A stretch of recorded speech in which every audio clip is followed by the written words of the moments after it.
Hello everyone, once again welcome to Untold Concepts. Hope you guys are absolutely fine. You guys are doing perfectly well. You guys are on the fire. आप लोग यार खतरनाक ही अब अपनी preparation कर रहे होंगे, ठीक है। तो आज हम इसमें करने वाले हैं आपका क्या क्वेश्चन टैग, ठीक है। सिंपल सा टॉपिक है, बढ़िया सा टॉपिक है, थोड़ा सा फोकस रखना, बाकी आप इससे क्वेश्चन इजीली निकाल लोगे, ठीक है। क्वेश्चन टैग सबसे पहले देखो, जो समझाऊंगा उसको आपको समझना है। यहाँ पे लिखा है क्वेश्चन, कहीं ना कहीं यहाँ पे क्वेश्चन की बात हो रही होगी, ठीक है। क्वेश्चन पूछा जाएगा, प्रश्न पूछा जाएगा, सवाल जवाब होंगे, ठीक है। फिर हमने यहाँ पे टैग बोला। टैग का क्या मतलब होता है, आपने देखा होगा ना, जैसे आप कोई भी चीज लेते हो, कोई भी, जैसे आपने कोई भी क्लोथिंग वगैरह आप लेने जाते हो, उसमें छोटी एक टैग लगा होता है, तो वही यहाँ पे टैग है ना। कहीं पे एक छोटा सा मार्क करा होगा, छोटा सा यहाँ पे कहीं पे एक ऐसा टैग लगा होगा सेंटेंस में, समझा रहा हूँ अभी, ठीक है। तो वो आपका क्या हो जाएगा, टैग हो जाएगा। अब ये कैसा टैग है, क्वेश्चन का एक टैग है। क्वेश्चन का एक छोटा सा टुकड़ा है, उसे हम क्या कह रहे हैं, क्वेश्चन टैग कह रहे हैं। ध्यान से देखो, लिखा है मैंने इसमें आपके लिए कि question tags are short questions, ठीक है। ये शॉर्ट क्वेश्चन होता है, छोटा सा क्वेश्चन होता है, क्योंकि टैग छोटा ही होता है, ठीक है। छोटा सा क्वेश्चन होता है, spoken at the end of A statement. ये पूछा जाता है किसी भी स्टेटमेंट के एंड में, समझा रहा हूं, सिर्फ उसको समझो। क्वेश्चन टैग क्या होता है, एक छोटा सा टुकड़ा होता है वर्ड का, ठीक है। शॉर्ट क्वेश्चन, छोटा सा टुकड़ा होता है क्वेश्चन का, ठीक है, जो कि किसी भी स्टेटमेंट के एंड में, हमेशा लास्ट में पूछा जाता है, आइदर टू कंफर्म इट, ठीक है। किस चीज के लिए, उस स्टेटमेंट की कंफर्मेशन के लिए। जो स्टेटमेंट बोला जाएगा उसको कंफर्म करने के लिए, समझ रहे हो बात को, उसको कंफर्म करने के लिए, या get confirmation from the listener, या जो सुन रहा होगा, ठीक है, उससे कंफर्म करने के लिए। यहाँ पे तूने सुना नहीं सुना, इस तरीके से, ओके। और या तो क्या होगा, to add force to what is said, या तो जो स्टेटमेंट बोली गई उसमें थोड़ी जोर देने के लिए, समझ रहे हो बात को। एक तो बोला क्या कि क्वेश्चन टैग क्या होता है, जो एंड में बोला जाता है किसी चीज को कंफर्म करने के लिए, ठीक है। जैसे मैं आपको बोल रहा हूं, आप वहां जा रहे हो, नहीं जा रहे हो, मैंने बोला आप वहां जाओगे, आप वहां जा रहे हो, और पीछे से मैंने बोला नहीं जा रहे हो, मैंने बोला आप वहां जा रहे हो, नहीं जा रहे हो, ठीक है। तो पीछे से कंफर्म कर रहा हूं मैं कि नहीं जा रहे हो क्या, ठीक है, समझ रहे हो बात को। तो वो मैं क्या कर रहा हूं, कंफर्म कर रहा हूं, ठीक है। जैसा हमने बोला ऐड फोर्स, किसी चीज पे फोर्स करा जाएगा, ठीक है। फोर्स कैसे करा जाएगा, किसी चीज को बोला जाएगा, ठीक है, कि वो है एक बुक, ठीक है, कि वो एक बुक वहां रखी है, ठीक है, वहां वो एक बुक रखी है, उस पर पीछे से हमने जोर दे दिया कि वहां पे रखी है, ठीक है। तो कहीं पे भी अगर इस तरीके से लास्ट में जोर दिया जाता है या स्टेटमेंट को कंफर्म किया जाता है, तो वहां पे हम किसकी हेल्प लेते हैं, क्वेश्चन टैग की हेल्प लेते हैं। अभी आपको 60-70% समझ आया होगा, अभी और समझ आएगा। जैसे देखो यहाँ पे लिखा है, he is going to the party. ये यहाँ पे इतना एक कंप्लीट स्टेटमेंट है कि he is going to the party, वो पार्टी में जा रहा है, ठीक है। He is going to the party. अब मैंने इसके पीछे यहाँ पे ऐड कर दिया इजंट ही, ठीक है। इजंट ही का इसका आपको पता होगा, इसका मतलब क्या, इज नॉट ही, ठीक है, इज नॉट ही, कि वो पार्टी में जा रहा है। इज नॉट ही, नहीं जा रहा है, समझ रहे हो, मतलब कंफर्म किया जा रहा है कि यार वो पार्टी में जा रहा है, नहीं जा रहा है, समझ रहे हो बात को, ठीक है। अरे जब भी आप अपनी नॉर्मल कन्वर्जेशन करते हो, नॉर्मल बातचीत करते हो ना, तो आप पीछे से जोर देते हो ना कि यार वो बहुत अच्छा आदमी है, यार नहीं है क्या, ठीक है, इस तरीके से बोलते हो ना, यार ये बहुत अच्छी पेन है ना, है, बोलते हैं ना कि यार ये अच्छी पेन है ना, इस तरीके से आप पीछे से लगाते हो ना, है ना लगाते हो, इस तरीके से कहते हो ना। आप कहीं पे बैठे होंगे, सामने से आपका कोई दोस्त जा रहा होगा, जा रही होगी, आप बोलोगे यार वो बहुत अच्छा है ना, पीछे से, ठीक है। वही आपको क्वेश्चन टैग है।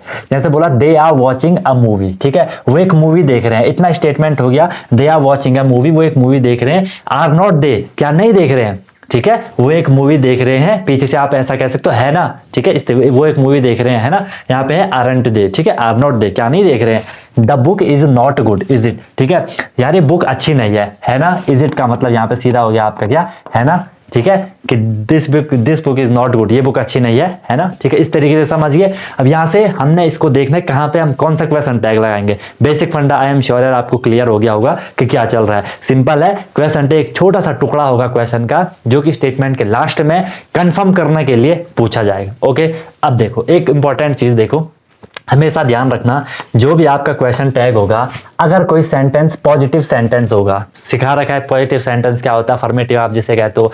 पॉजिटिव मतलब जिसमें एक नॉर्मल स्टेटमेंट बोला गया होगा, न तो क्वेश्चन पूछा गया होगा, न वहां पे कोई नॉट नेगेटिव का यूज होगा, ठीक है, नॉर्मल स्टेटमेंट बोली जाएगी। पॉजिटिव सेंटेंस होगा तो उसमें हम लास्ट में हमेशा जो क्वेश्चन टैग लगाएंगे, नेगेटिव क्वेश्चन टैग लगाएंगे। अभी यहाँ पे देखो एक छोटा सा एग्जांपल है आपके सामने, ये था he is going to the party, कि वो पार्टी में जा रहा है, ये एक पॉजिटिव सेंटेंस है। हमने यहाँ पे किसका, नेगेटिव क्वेश्चन टैग, नॉट वाला क्वेश्चन टैग का यूज करा। यहाँ पे देखो the book is not good, ये कैसा स्टेटमेंट था, नेगेटिव स्टेटमेंट था, हमने यहाँ पे is it positive question tag का यूज करा। पॉजिटिव क्वेश्चन टैग मतलब उसमें नॉट का यूज नहीं होगा, तो नेगेटिव सेंटेंस में आप पॉजिटिव टैग का यूज करोगे।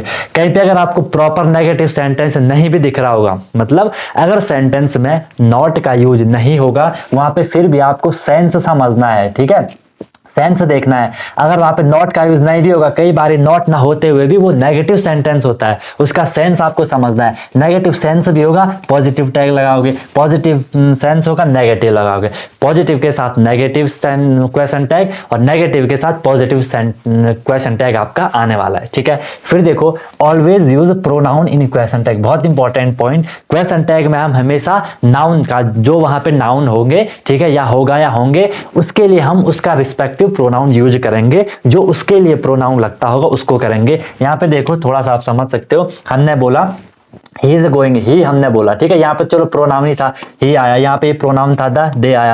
यहाँ पे देखो बुक, बुक क्या थी, एक नाउन था, हमने यहाँ पे इसके लिए इट का यूज करा। समझ रहे हो बात को? तो इस तरीके से आपको देखना प्रोनाउन का यूज करोगे। लिखा है he is not brave, he is not brave, वो बहादुर नहीं है ना। इज ही क्या है, वो ब्राव, यार वो बहादुर नहीं है क्या?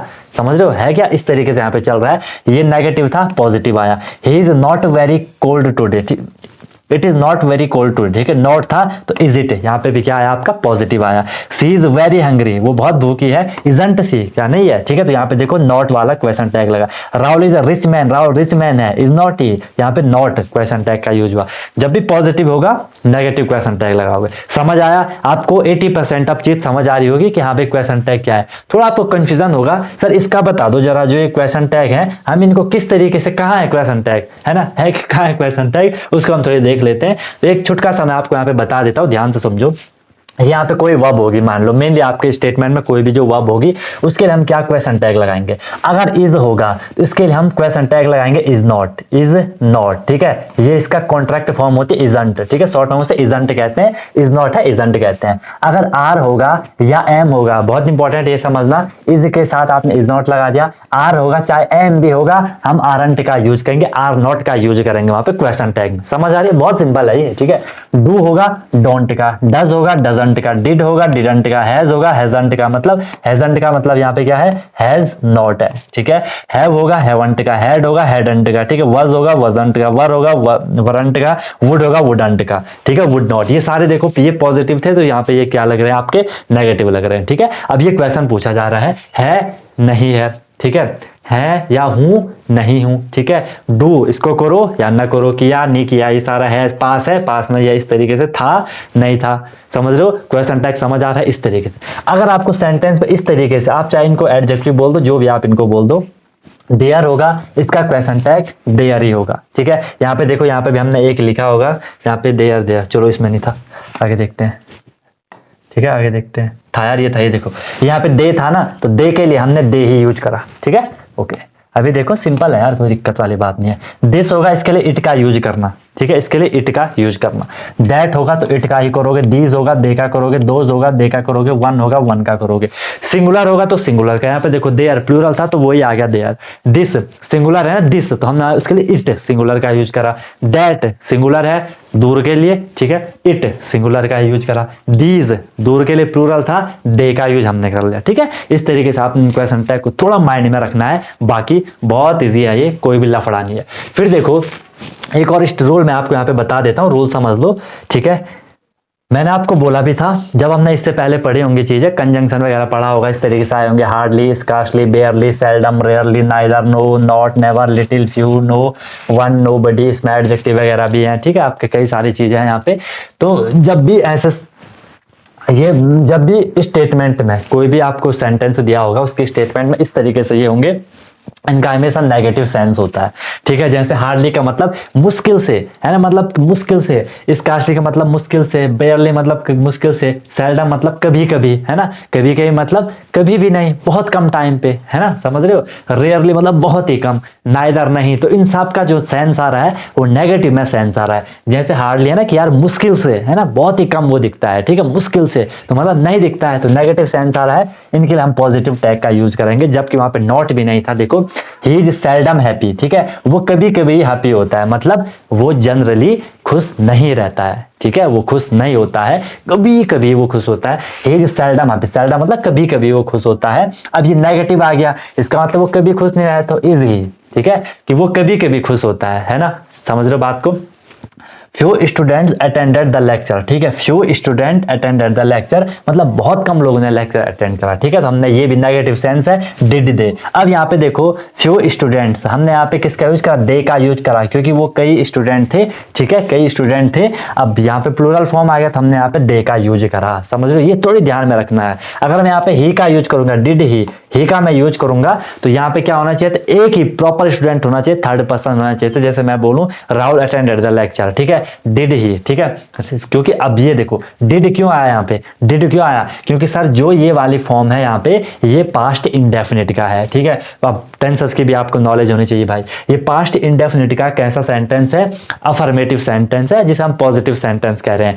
पॉजिटिव सेंटेंस में हमने पढ़ा था कि वर्ब की सेकंड फॉर्म लगती है अटेंडेड, सेकंड फॉर्म लगती है, और कोई भी वहां पे हेल्पिंग वर्ब नहीं होती है। लेकिन जब हम उसका नेगेटिव बनाते थे वहां पे हेल्पिंग वर्ब डिड आ जाती थी, इसलिए यहाँ पे डिड आया।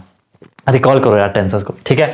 There is hardly any flower on the tree, यहाँ पे देयर आया, there is hardly any flower on the tree, is there, ठीक है। अब ये देखो is, there is hardly any flower, यहाँ पे इज था वहां भी इज आया। This is my school, isn't it, is not it, it किसके लिए आएगा, दिस के लिए, कि ये मेरा स्कूल है, ठीक है। These are fresh apples, are not they, ठीक है। अब ये प्लूरल आ गया आर, यहाँ भी आर आया, नॉट आ गया, दीज के साथ आपने बोला दे आएगा।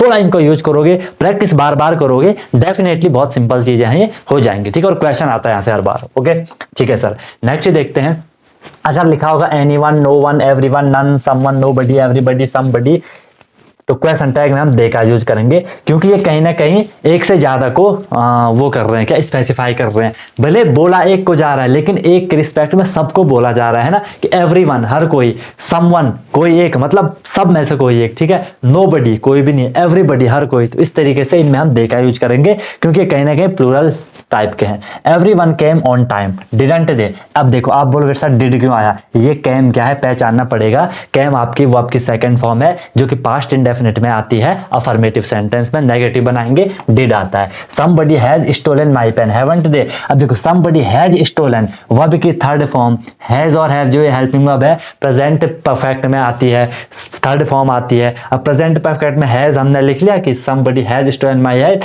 अब यहाँ पे जो ये समबडी था इसके लिए भले हमने हैज का यूज करा, क्योंकि एक एक को पॉइंट आउट किया जा रहा है, लेकिन समबडी में बहुत सब लोगों को एक एक करके बहुत सब लोगों को पॉइंट आउट किया जा रहा है, इसलिए हमने हैव का यूज कर दिया, हैवंट दे, समझ रहे हो, ठीक है। एवरीबडी इज माय फ्रेंड, हर कोई मेरा दोस्त है, आरंट दे क्या वो नहीं है, ठीक है, समझिए बात को, क्योंकि जब प्लूरल है तो प्लूरल आया आपका आरंट। यहाँ पे इज करोगे, अगर देखो हमने बोला कि दे आएगा यहाँ पे, ठीक है। इज मैं करूंगा तो वो तो किसी एक के लिए हो जाएगा, मैं तो बोल रहा हूँ कि सब मेरे दोस्त हैं। इज लिखूंगा यहाँ पे इजंट दे, तो किसी एक को एक की बात हो जाएगी, फिर वो इतना थोड़ा ध्यान रखना है, ठीक है। बाकी ये आप हो जाती हैं चीजें जितनी प्रैक्टिस करोगे, ठीक है। फिर देखो कहीं पे लिखा होगा nothing, everything, anything, something, question tag में हम इट का यूज करेंगे, थोड़ा इसको ध्यान रखना। एवरीथिंग हैज बीन डेकोरेटेड, सब कुछ डेकोरेटेड हो गया। हैजंट इट क्या नहीं हुआ है, ठीक है। Anything can be done for them, can't it. Nothing is harmful, is it. Something will happen, will not it, ठीक है। समझ लो भाई बात को, इस तरीके से आपने चीजों को देखना है। यहाँ पे देखो कैन था तो कैंट आ गया, इज था तो इज इट आ गया, क्योंकि एक ही चीज है, जब एक से ज्यादा होगी तो आप मतलब एक ही होगी तो आप वहां पे सिंगुलर वर्ब का यूज करना। Something will happen, will not it, want का मतलब है विल नॉट, ठीक है, विल नॉट इट, ठीक है। समझ आ रही है भाई बात, सिंपल है, ज्यादा लफड़ा मत लेना, ठीक है। फिर देखो अगर कहीं पे एक दो चीजें और देख लेते हैं, जहां इतना ही कर लिया। ऑल ऑफ अस है, सम ऑफ अस है, एनी ऑफ अस है, नन ऑफ अस है, मोस्ट ऑफ अस है, एवरीवन ऑफ अस है। क्वेश्चन टैग में हम वी का यूज करेंगे, ठीक है, क्योंकि यहाँ पे देखो कहीं ना कहीं ये प्लूरल को कर रहा है। ऑल ऑफ अस हम में से सभी, ठीक है, इसलिए वी हम का यूज हो रहा है। सम ऑफ अस हम में से कुछ, ठीक, एनी ऑफ अस हम में से कोई भी, ओके, इस तरीके से। अगर कहीं पे ऑल ऑफ देम होगा, देम होगा, नन ऑफ देम होगा, सम ऑफ देम होगा, एवरीवन ऑफ देम होगा, क्वेश्चन टैग में हम या तो यू का यूज करेंगे या दे का यूज करेंगे। अभी मैं वी को बोल रहा था, मतलब ऑल ऑफ अस, हम में से तो प्रोनाउन वहां पे वी आ रहा है। अब यहाँ पे ऑल ऑफ देम, उनमें से सब, उनकी बात हो रही है, किसी सामने वाले की बात हो रही है, यू का या दे का यूज करेंगे। ठीक है, देखो ऑल ऑफ अस, हम में से सभी, are prepared for the event, हम में से सभी इवेंट के लिए प्रिपेयर हो गए हैं।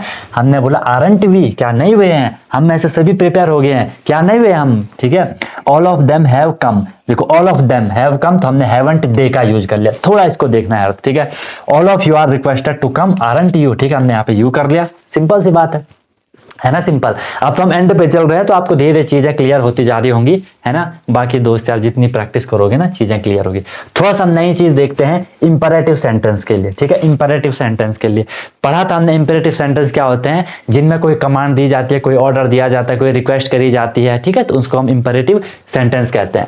इंपरेटिव सेंटेंस में जो क्वेश्चन टैग होगा, ध्यान से रखना, वो या तो विल यू होगा, अगर पॉजिटिव है तो विल यू होगा, नेगेटिव है तो विल नॉट यू होगा, जिसे हम शॉर्ट में वांट यू कहते हैं। विल नॉट यू होगा, कहीं कहीं पे वुड यू या वुडंट यू भी लिखा होगा, कंफ्यूज मत होना। ज्यादातर आपको will you will not you लिखा होगा, या कहीं पे विल यू वुडंट यू लिखा होगा, कंफ्यूज मत होना उसमें, मेन आपको will you will not you लिखा होगा। ठीक है फिर देखते हैं बात, अगर आपका सेंटेंस पॉजिटिव है, जो इंपरेटिव सेंटेंस, हम प्रॉपर इंपरेटिव की बात कर रहे हैं। इंपरेटिव सेंटेंस अगर आपका पॉजिटिव है और वहां पे कोई कमांड दी जा रही है, कोई रिक्वेस्ट दी जा रही है, तो हम वहां पे पॉजिटिव टैग या नेगेटिव टैग का यूज कर सकते हैं। अगर हाई लेवल आपसे पूछ लिया जाएगा तो वो यहां आपको कंफ्यूज करेगा। ठीक है, क्योंकि देखो पॉजिटिव स्टेटमेंट जो है वो पॉजिटिव है, लेकिन बोला इसमें पॉजिटिव टैग भी यूज हो सकता है, नेगेटिव टैग भी यूज हो सकता है। अगर ये नेगेटिव कमांड होगा उसके साथ पॉजिटिव टैग यूज होगा। ठीक है, अगर इंपरेटिव सेंटेंस में कोई अर्जेंट कमांड होगी जो कि तुरंत करना है, बिल्कुल भी उसमें डिले नहीं हो सकता है, तो वहां पे हम प्रॉपर विल नॉट यू का यूज करेंगे। ठीक है, अगर कोई रिबक होगा या हम किसी को डांट फटकार रहे होंगे या किसी को डांट रहे होंगे, रिबक का मतलब किसी को फटकार लगाना, ठीक है, मतलब चुप कराना, एकदम से फटकार लगाना, हम वहां पे फिर कांट यू का यूज करेंगे। ये हो सकता है आपके लिए थोड़ी नई बात हो, कर लो यार। ठीक है, कर लो अगर एग्जाम निकालना है तो। ठीक है, देखो please give me your pen, please give me your pen, please लिखा है, ऑब्वियसली रिक्वेस्ट करी जा रही है कि यार मुझे पेन दे दो, please give me your pen will you. ठीक है, अब मैं इसमें ऐसा भी कह सकता हूं, please give me your pen will not you. ठीक है, कि मुझे अपना पेन दे दो, नहीं दोगे। ठीक है, यहाँ पे इसका मतलब है मुझे अपना पेन दे दो, नहीं दोगे। ठीक है, या ऐसा मुझे अपना पेन दे दो, है ना, मुझे अपना पेन दे दो, नहीं दोगे, इस तरीके से। ठीक है, ये चल रहा है। Don't open window. ठीक है, अब देखो डोंट ओपन विंडो, ये कहीं ना कहीं एक मतलब यहाँ पे आपको दिख रहे कमांड टाइप की दी जा रही है। ठीक है, और वो भी नेगेटिव कमांड है कि विंडो को ओपन मत करो, प्रॉपर पॉजिटिव टैग आएगा, विल यू आएगा। ठीक है, be careful while walking on grass. ठीक है, अब ये किसी को मतलब एक अर्जेंट वो बोला जा रहा है। ठीक है, एक कमांड दी जा रही है। ठीक है, कि यार बी केयरफुल, ग्रास में मत जाना, एकदम से कुछ होगा वहां पे दिक्कत होगी, be careful while walking on grass. ठीक है, विल नॉट यू। ठीक है, बी केयरफुल, जब आप ग्रास पे जाओगे तो सावधानी से जाना। ठीक है, विल नॉट यू, नहीं जाओगे सावधानी से, इस तरीके से। Okay, shut up can't you. ठीक है, अब यहाँ पे देखो ये किसी को फटकार लगाई जा रही है, कोई उल्टी सीधी बात कर रहा होगा, किसी ने बोल दिया शट अप कांट यू, कि यार चुप रहो, तुम चुप नहीं रह सकते हो क्या, इस तरीके से। ठीक है, शट अप कांट यू, ठीक है, चुप रहो, तुम चुप नहीं रह सकते हो क्या, इस तरीके से चल रहा है। समझ आई बात, बेसिक फंडा आपको क्वेश्चन टैग का यार समझ आया होगा जहां तक मुझे लग रहा है। ठीक है, इस तरीके से चलो। फिर देखो लास्ट है इसमें, कहीं पे अगर आपका लेट लिखा होगा, कोई भी सेंटेंस अगर आपका लेट से स्टार्ट हो रहा होगा और उसका सेंस, लेट का सेंस, ठीक है, जो लेट होता है या लेट अस जो होता है, जिसे हम शॉर्ट में लेट से लिखते हैं। ठीक है, वो उसकी मीनिंग कहीं पे सजेशन होगी या प्रपोजल होगी, हम किसी को कोई सजेस्ट कर रहे होंगे, सुझाव दे रहे होंगे। ठीक है, तो जो क्वेश्चन टैग होगा वो हमेशा शैल वी होगा। ठीक है, देखो लेट्स प्ले। ठीक है, हम किसी को सजेशन दे रहे कि चलो यार खेलते हैं, हमने बोला शैल वी। ठीक है, हमने बोला लेट्स डांस टुगेदर, चलो साथ में डांस करते हैं, शैल वी। ठीक है, चलो साथ में डांस करते हैं, चलो। ठीक है, फिर देखो लेट का सेंस अगर कहीं पे परमिशन का होगा, क्वेश्चन टैग विल यू का यूज करेंगे, ये दिमाग में रखना यार। ठीक है, अगर सजेशन है, हम किसी को सुझाव दे रहे हैं, शैल वी करना, किसी से हम परमिशन ले रहे हैं, विल यू करना। ठीक है, देखो लेट देम प्ले, मैं किसी को बोल रहा हूं कि लेट देम प्ले, कि उनको खेलने दो। ठीक है, लेट देम प्ले हियर, ठीक है, उनको यहां खेलने दो, कहना मैं परमिशन दे रहा हूं किसी को कि उनको यार यहां खेलने दो, हमने बोला विल यू। ठीक है, लेट हर रीड, ठीक है, कि उसे पढ़ने दो। ठीक है, उसे पढ़ने दो, विल यू, हमने क्वेश्चन टैग विल यू का यूज करा। ठीक है, उसे पढ़ने दो, क्या पढ़ने नहीं दोगे, इस तरीके से। ठीक है, तो यहाँ पे नेगेटिव पॉजिटिव का कोई फंडा नहीं है लेट वाले केस में, थोड़ा देख लेना, कॉन्सेंट्रेट कर लेना। ये है आपका यहाँ पे गाइस पूरा क्या क्वेश्चन टैग, सिंपल है, कोई लफड़ा नहीं है, थोड़ा दिमाग से थोड़ी दिल से चलोगे मजा ही आ जाएगा, ठीक है। क्वेश्चन टैग है, क्वेश्चन आएंगे, सिंपल है, जितना अभी तक करवाया उसको थोड़ी रिवाइज करो बार बार, ठीक है। बाकी क्वेश्चन के साथ आपको माइंड की हैबिट बन जाती है। मैं कितनी बार बोलूं, मैं बार बार आपको बोलता हूं, अगर मैं यहाँ 100 रूल लिख के आया, ठीक है, लेकिन जब तक आप खुद से उनकी प्रैक्टिस नहीं करोगे, यहाँ पे कहाँ पे किस चीज का यूज हो रहा है, कॉन्टेक्स्ट समझना जरूरी है। अगर वो आपको हाई लेवल के क्वेश्चन पूछ रहे हैं तो वो इस तरीके की स्टेटमेंट देंगे कि आपको डायरेक्ट स्टेटमेंट से समझ नहीं आएगा, उसके पीछे जो छुपा हुआ होगा उसका कॉन्टेक्स्ट, उसका भाव, उसका सेंस, वो आपको पकड़ना पड़ेगा, और वो पकड़ लिया तो मजा ही आ जाएगा, ठीक है। चलो नेक्स्ट मैं इसमें आपको टॉपिक करवा देता हूं, सिंपल सा छोटा सा टॉपिक है, जस्ट आपको मुझे एक फ्लो में लाना है, बाकी प्रैक्टिस का खेल है, ठीक है। देखो, ordering of words in sentence. Sentence में जो वर्ड होते हैं उनका ऑर्डर में है, प्रॉपर ऑर्डर में हमें अरेंज करना होता है, ठीक है। देखो, या इनको हम जम्बल्ड वर्ड भी कहते हैं। जम्बल्ड मतलब कुछ बिल्कुल जो गड़बड़ी होती है ना, आपको जो वर्ड होते हैं वो बिल्कुल ऐसे उलझा करके दिए जाते हैं, बहुत उनमें गड़बड़ी होती है, उन जो वो गड़बड़ी वाले वर्ड है उनको हमने प्रॉपर अरेंज करना है, या सेंटेंस अरेंजमेंट भी हम इसको कह देते हैं, ठीक है। इसी में आपका कैसा आएगा, देखो आपको क्या ध्यान रखना होता है कि सब्जेक्ट वर्ब एग्रीमेंट होना चाहिए, ठीक है। उस हिसाब से आपको वहां पे अरेंज करना है, जहां पे सब्जेक्ट का प्लेस होगा, वर्ब का प्लेस होगा, ऑब्जेक्ट का प्लेस होगा, ऑब्जेक्टिव का प्लेस होगा, एडजेक्टिव एडवर्ब का प्लेस होगा, इनके प्लेसेस को आपने थोड़ी सही से देखना होता है, तब जाके बात आपको अच्छे से क्लियर होगी और फिर आप वहां पे प्रॉपर उसे अरेंज कर पाओगे। समझ आ रही है? आप पहले भी इन चीजों को करते आ रहे हो, बाकी थोड़ी फ्लो में लाता हूं। देखो क्वेश्चन है कि select the combination of number so that words arrange accordingly will form a meaningful word. एक मीनिंगफुल वर्ड हो जाए, ये मैं छोटा पहले आपको वर्ड का बता रहा हूं।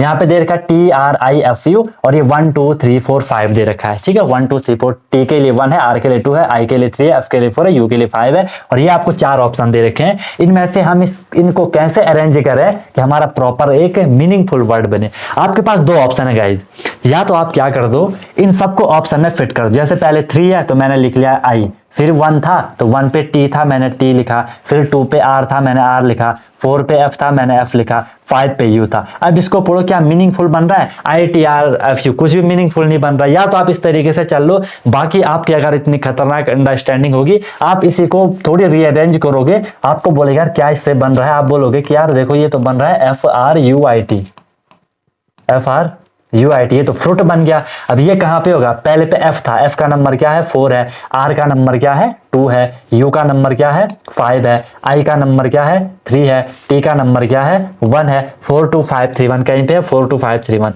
4 2 5 3 1, बी ऑप्शन से है तो बी ऑप्शन आपका करेक्ट होगा। बाकी या तो आप ऐसे फिट करते जाना, आपको एक मीनिंगफुल वर्ड मिलेगा अगर आएगा तो।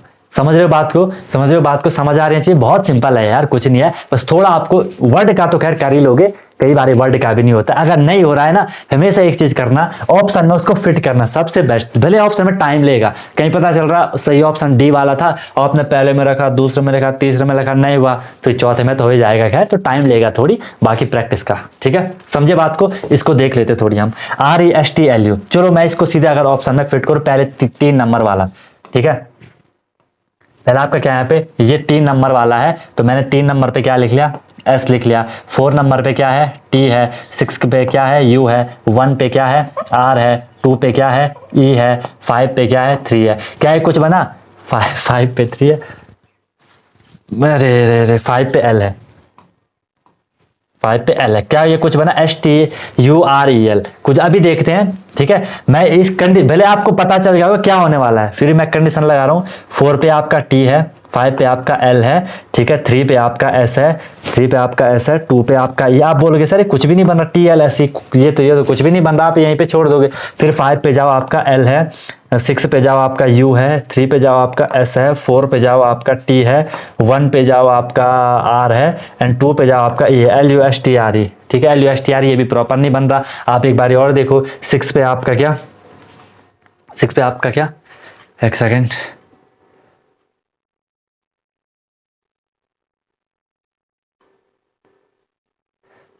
सिक्स पे आपका क्या? U है। ऑप्शन गलत कर ली क्या शायद मैंने, चलो देखते हैं। 6 पे आपका U है, L पे 5 पे आपका L है, 2 पे आपका E है, 1 पे आपका R है, 4 पे आपका T है, 4 पे आपका टी है, 3 पे आपका एस है, ठीक है, यू एल टी। देखो ये भी कुछ नहीं, S T R U L T L S E L U S T R E, lustre हो सकता है, लस्टर, लस्टर्स होता है, लस्टर नहीं होता है। मैंने ऑप्शन गलत दे दिए दोस्त, ठीक है, ऑप्शन गलत दे दिए, क्योंकि इसका तो बनेगा result, R E S U L T, result, ठीक है, R E S U L T इसका रिजल्ट होना, मैंने ऑप्शन गलत मिस कर दिए, ठीक है, ठीक है, यहाँ पे रिजल्ट होना था। Okay, sorry for that.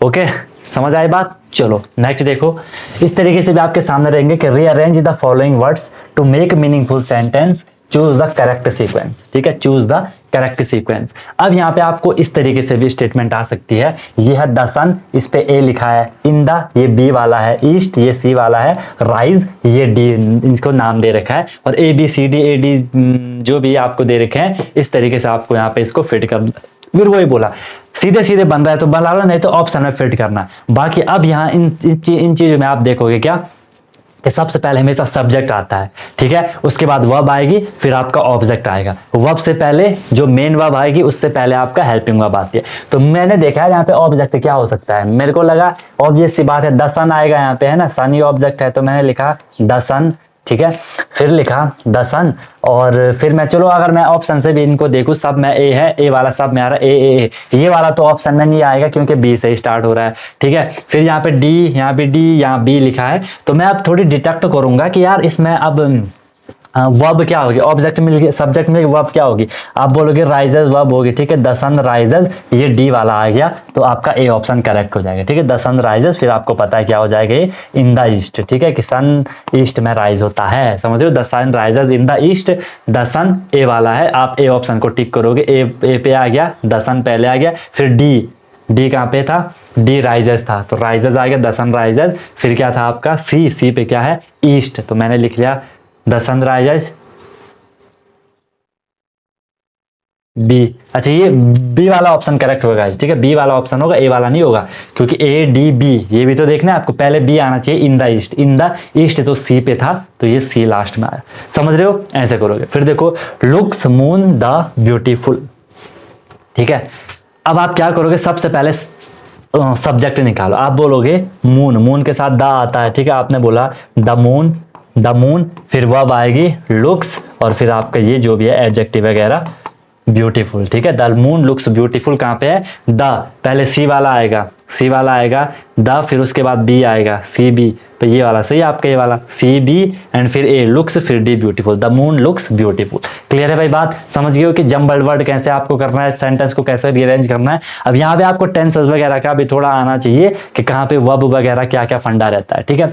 एक और देख लेते हैं, देखो आपको यहाँ पे बोला है कि arrange the jumbled words to form a meaningful sentence, ये जम्बल बिल्कुल गड़बड़ करके दे रखे हैं, आपको मीनिंगफुल सेंटेंस बनाना है, आपको 4 ऑप्शन दिए जाएंगे, यहाँ पे मैंने ऑप्शन दिए, 4 ऑप्शन आपको दिए जाएंगे। अब यहाँ पे आपको थोड़ा दिमाग लगाना होता है, ठीक है। सबसे पहले आपको क्या निकालना है, यहाँ से सब्जेक्ट निकालना है, ठीक है, आपको पता नॉर्मल मैं बोलूँ सब्जेक्ट होता है, फिर वहां पे अगर कोई हेल्पिंग वर्ब होगी तो वो लिखनी है, फिर वर्ब लिखना है, फिर लास्ट में ऑब्जेक्ट लिखना है। इस ऑब्जेक्ट में आपके कई सारी चीजें आएंगी, जैसे एडजेक्टिव वगैरह, एडवर्ब वगैरह, अगर वहां पे कोई भी ऑब्जेक्ट में आपका नाउन भी आ सकता है ना, अगर वो ऑब्जेक्टिव होगा वहां पे, तो समझ रहे हो बात को। तो सबसे पहले सब्जेक्ट उठाओ, मोस्ट आपको पता है एडजेक्टिव है, ये इन्वेंटर देखते हैं अभी, वर्ड आपको पता है थॉमस एल्वा एडिसन, आपको देखिए सर ये तो एक नाम है, पढ़ा भी होगा सबने, थॉमस एल्वा एडिसन, ये तो एक नाम है, हमें पता चल गया कि ये एक नाम है, कैसा है, नाउन है, हम श्योर हो जाएंगे ये नाउन है, या तो ये आपका सब्जेक्ट बनेगा या तो ये आपका ऑब्जेक्ट बनेगा। सब्जेक्ट जो काम कर रहा है, ऑब्जेक्ट जिस पे काम का फर्क पड़ रहा है, ठीक है,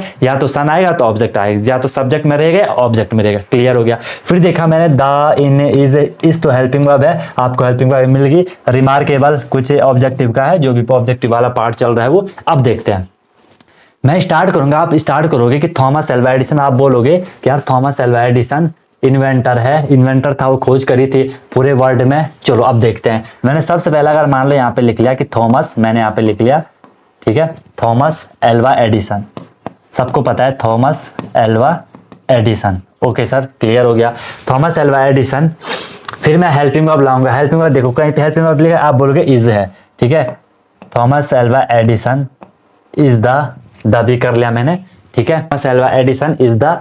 फिर आप बोलोगे कि सर वो एक इन्वेंटर था, और कैसा इन्वेंटर है, रिमार्केबल, मतलब उसने बहुत बढ़िया काम करा था, कुछ जानने वाला काम करा था उसने कि सब लोग उसको जानते हैं, ठीक है। रिमार्केबल इन्वेंटर, देख रहे हो कि Thomas Alva Edison is the remarkable inventor, is the remarkable inventor, inventor इन लिख लिया और फिर किसमें, इन द वर्ल्ड, ठीक है। Thomas Alva Edison is remarkable, अच्छा ये द भी नहीं आया, द वहां आएगा, is remarkable inventor in the world, ठीक है, इन द वर्ल्ड। समझे बात को, समझे बात को, बन रहा है कुछ कुछ बन रहा है। थॉमस एल्वा एडिसन सब्जेक्ट है, इज हेल्पिंग वर्ब है, रिमार्केबल इन्वेंटर ये एडजेक्टिव है, ठीक है। रिमार्केबल वो इन्वेंटर है, कैसा इन्वेंटर है, रिमार्केबल इन्वेंटर, उसने करा कुछ बढ़िया ही खोज कर दी इन द वर्ल्ड, वर्ल्ड में। अच्छा एक ही छोटा मोस्ट, मोस्ट क्या है, मोस्ट भी आपका एडजेक्टिव है, ठीक है, समझ रहे हो ना, मोस्ट भी आपका क्या एडजेक्टिव है। तो हमने देखा कि एडिसन इज यहाँ पे आ जाएगा मोस्ट रिमार्केबल, ठीक है, सबसे ज्यादा रिमार्केबल इन्वेंटर था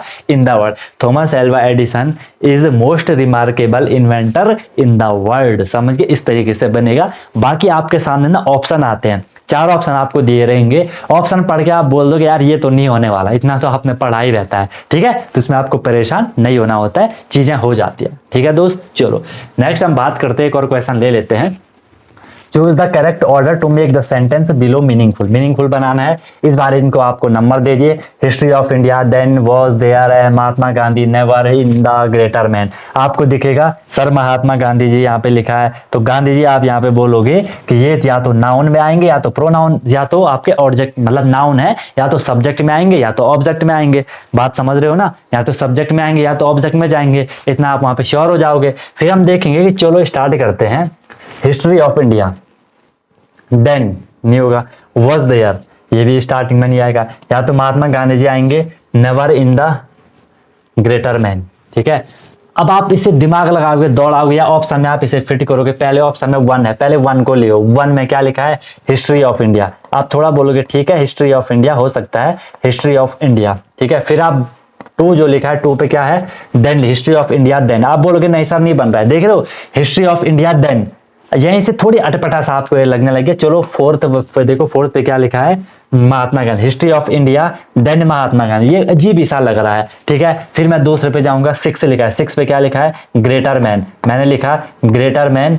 फिर 3 पे लिखा है वॉज देयर है, ग्रेटर मैन वॉज देयर है, ये भी नहीं लग रहा है, अलग ही बन रहा है, हमें तो पहले सब्जेक्ट वगैरह चाहिए, यहाँ तो कुछ भी आ जा रहा है। फिर लिखा है 5 1 3 5 5 5 5 पे क्या है, 5 पे है never in the, never in the है, ठीक है। 5 पे आपका क्या, never in the, never in the, ठीक है, नेवर इन द। 1 2 और चलो, 1 पे क्या लिखा है, 1 पे लिखा है never in the history of India. देखो ये थोड़ा सही लग रहा है, थोड़ा थोड़ा देखो सही लग रहा है, हिस्ट्री ऑफ इंडिया, कुछ कुछ बताओ सही लग रहा है नहीं लग रहा है, अभी तक थोड़ी सही लग रहा है कि यार never in the history of India है ना, कि इंडिया के हिस्ट्री में कभी नहीं, never in the history of India थोड़ी चलती सही लग रहा है, तो आगे चलते हैं। फिर 3 पे क्या है, वॉज देयर है, never in the history of India was there है, ये भी थोड़ी ठीक लग रहा है, ठीक है, never in the history of India was there है। फिर 1 पे जाओ, 1 3 1 यहाँ पे 4 होगा ना, यहाँ पे 4 होगा, 1 1 2 जगह कैसे हो गया, या तो यहाँ पे 4 होगा या तो यहाँ पे 4 होगा, ठीक है, या तो यहाँ पे 4 होगा या तो यहाँ पे 4 होगा। अब यहाँ पे अगर 4 है तो यहाँ पे आ जाएगा फिर नेवर इन द,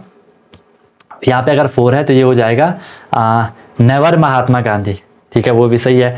अगर मैंने यहाँ पे क्या कर दिया, never in the Mahatma Gandhi, फिर 1 की जगह यहाँ पे फिर आपका 1 आएगा, never in the Mahatma Gandhi history of India.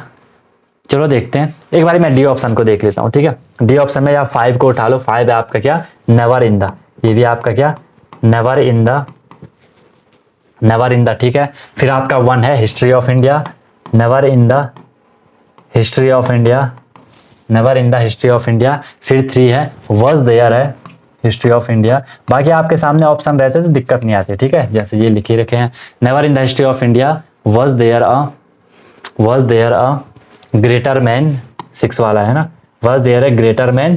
फिर 2 पे है then greater man than Mahatma Gandhi, बिल्कुल सही बात, बिल्कुल सही बात, बिल्कुल सही बात आई है वह, बिल्कुल सही बात आई है। ये बन रहा है, ऐसा बन रहा है देखो कि never in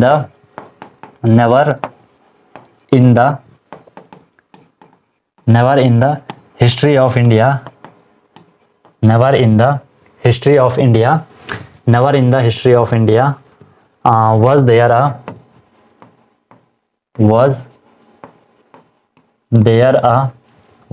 a greater man, was there a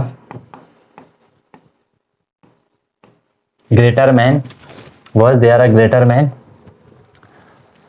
then Mahatma Gandhi, than Mahatma Gandhi. ये बनेगा आपका डी ऑप्शन, ठीक है। कि never in the history of India, India के हिस्ट्री में क्या, कि कभी भी इंडिया के हिस्ट्री में महात्मा गांधी जैसा महान आदमी नहीं था, ठीक है। Never in the history of India was there a greater man than Mahatma Gandhi, Mahatma Gandhi ji से बड़ा आदमी पूरे इंडिया की हिस्ट्री में, पूरे भारत के इतिहास में नहीं था, ठीक है। ये है आपका पूरा का पूरा क्या, जम्बल्ड वर्ड, जम्बल्ड सेंटेंस। बस आपको क्या करना है, थोड़ा सब्जेक्ट वगैरह को देख लेना है कि सब्जेक्ट क्या है वहाँ पे, वर्ब वगैरह, हेल्पिंग वर्ब वगैरह क्या रहने वाली है वहाँ पे, ऑब्जेक्टिव पार्ट वहाँ पे क्या रहने वाला है, ठीक है। समझ रहे हो। बाकी यहाँ से चलोगे तो थोड़ी आपको चीजें क्लियर हो जाएंगी। ऑप्शन से भी अगर आप यहाँ पे देखोगे कि ऑप्शन कहाँ फिट हो रहा है, ठीक है। अब इसकी याद देखो, मेरे करवाने से नहीं होगा, जितना आप लोग अपना दिमाग लगाओगे कि हाँ भाई ऐसा हो रहा है वैसा हो रहा है, जितनी प्रैक्टिस करोगे, ये सारी प्रैक्टिस की चीजें हैं यार, है ना। इसमें तो ऐसा नहीं कि कुछ आपको याद करना हो गया, और चीजें तो एक बारी के लिए हो भी जाती है ना, थोड़ा याद कर लिया। इसमें आप याद क्या करोगे, पहले टेंसेस तो आपने कर लिए, वो चीजें आपको क्लियर होती है कि भाई कैसे टेंसेस का यूज करना है, कहाँ पे क्या हेल्पिंग वर्ब है, क्या सब्जेक्ट है, कैसा उनका स्ट्रक्चर है, वो आपको पता है। उसी को आपको थोड़ा इंप्लीमेंट करना है, थोड़ा आउट ऑफ द बॉक्स सोचना है कि क्या क्या चीजें चल रही हैं, बस फिर आपका हो जाएगा। बाकी यार इतना तो आप लोग समझ ही जाते हो, आप तब से इंग्लिश पढ़ रहे हो, इतना तो आप समझ ही जाते हो कि वहां पे सेंटेंस का जो कॉन्टेक्स्ट है वो क्या है, वो फिट बैठ रहा है कि नहीं बैठ रहा है, ठीक है। इस तरीके से करोगे। बाकी कोई दिक्कत होगी, कोई परेशानी होगी तो बता देना, ठीक है। ऐसी कोई दिक्कत नहीं है, बढ़िया से करेंगे, ठीक है, अच्छे से करेंगे, हो जाएगा, ठीक है। बिल्कुल फोड़ के रखोगे, कोई दिक्कत होगी तो बता देना। बाकी मिलते हैं फिर अब आप नेक्स्ट टॉपिक में, ठीक है। Wish you all the very best, be happy. Okay guys.